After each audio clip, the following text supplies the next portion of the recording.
এই মুহূর্তে আমাদের সঙ্গে রয়েছেন অবসরপ্রাপ্ত সেনাকর্তা ব্রিগেডিয়ার দেবাশিস দাস। ব্রিগেডিয়ার দাস, একের পর এক ঘটনা সামনে আসছে। আইনজীবীদের উপর হামলা হয়েছিল, আমরা দেখেছিলাম। তারপরে এক মহিলা খাগড়াছড়িতে, সেখানে এক মহিলাকে বাড়িতে ঢুকে খুন করা হয়েছিল। পুরোহিতের হাত পা বাঁধা অবস্থায় দেহ উদ্ধার হলো। এবার এক মহিলা যাকে একেবারে ধর্ষণ করে বিষ খাইয়ে খুন।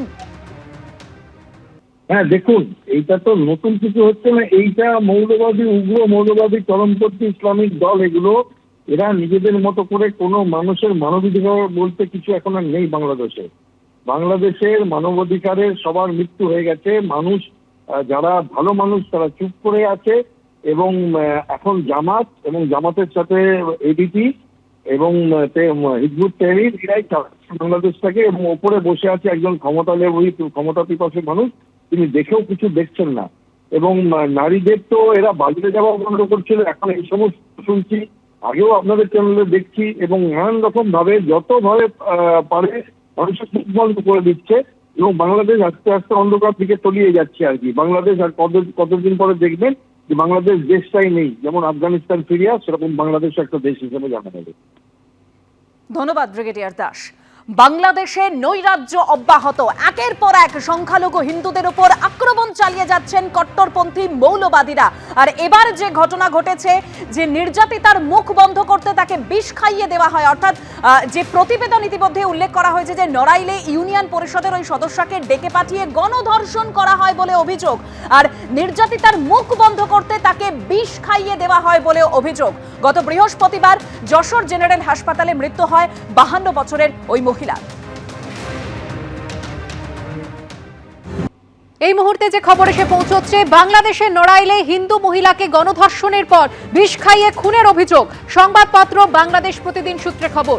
প্রতিবেদনে উল্লেখ, নড়াইলে ইউনিয়ন পরিষদের ওই সদস্যকে ডেকে পাঠিয়ে গণধর্ষণ করা হয় বলে অভিযোগ। নির্যাতিতার মুখ বন্ধ করতে তাকে বিষ খাইয়ে দেওয়া হয় বলেও অভিযোগ। গত বৃহস্পতিবার যশোর জেনারেল হাসপাতালে মৃত্যু হয় 52 বছরের ওই মহিলার। বাংলাদেশের নড়াইলে হিন্দু মহিলাকে গণধর্ষণের পর বিষ খাইয়ে খুনের অভিযোগ। সংবাদপত্র বাংলাদেশ প্রতিদিন সূত্রে এমনটাই জানা যাচ্ছে। প্রতিবেদনে উল্লেখ করা হয়েছে, নড়াইলে ইউনিয়ন পরিষদের ওই সদস্যকে ডেকে পাঠিয়ে গণধর্ষণ করা হয় বলে অভিযোগ। অরিত্রিক ভট্টাচার্য আমাদের প্রতিনিধি রয়েছেন আমাদের সঙ্গে। অরিত্রিক, দেখো, এটা মঙ্গলবারের ঘটনা বলে জানা যাচ্ছে, এবং এই মহিলা তিনি বাড়ি ফিরছিলেন, বাড়ি ফেরার সময় তাকে রাজিবুল নামে এক ব্যক্তি তাকে ডেকে নেন, এমনটাই জানা যাচ্ছে, এবং তারপর গণধর্ষণ করা হয়। প্রায় 4 জন অভিযুক্তের নাম উঠে আসছে, এবং তারপরে তিনি এই ঘটনা সবাইকে জানিয়ে দেওয়ার কথা বললে তাকে বিষ খাওয়ানো হয় জোর করে, এমন অভিযোগই উঠে আসছে। এবং তারপরে তিনি বাড়ি গিয়ে প্রাথমিকভাবে কিছু না বললেও পরে অসুস্থ হয়ে পড়েন, এবং সংবাদ সংস্থা সূত্রে বলা হচ্ছে যে তারপরে তিনি বাড়ির লোককে সবটা জানান, এবং সেখান থেকে অসুস্থ অবস্থায় তাকে হাসপাতালে নিয়ে যাওয়া হয়, যশোর জেনারেল হাসপাতালে ভর্তি করা হয়। তারপরে 2 দিন তিনি মৃত্যুর সঙ্গে লড়াই করেন, কিন্তু তারপরে তার মৃত্যু হয়েছে।